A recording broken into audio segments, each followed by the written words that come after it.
மின்சார சபை மறுசீரமைப்பு செய்யும் போது சட்டமூலம் தொடர்பில் அரசாங்கம் மின்சார சபை தொழிற்சங்கங்களுடன் கலந்துரையாடி அதனை தீர்த்துக் கொள்ள வேண்டும். அவ்வாறு இல்லாமல் அதனை பாராளுமன்றத்தில் தெரிவித்து பிரயோசனம் இல்லை. இவ்வாறு எதிர்க்கட்சி உறுப்பினர் சாமர சம்பத் தெரிவித்தார்.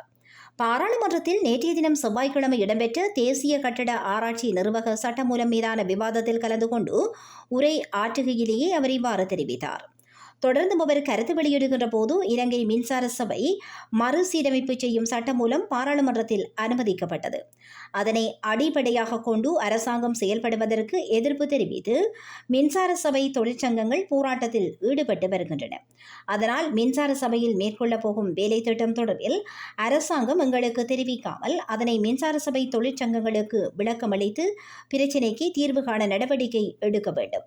கடந்த காலங்களில் மின்சார சபையில் மாற்றங்களை மேற்கொள்ள முன்னாள் அமைச்சர் காஞ்சன விஜயசேகர நடவடிக்கை எடுத்தபோது அதற்கு கடும் எதிர்ப்பு தெரிவிக்கப்பட்டது. அதற்கு தற்போது அரசாங்கமும் சம்பந்தப்பட்டிருந்தது.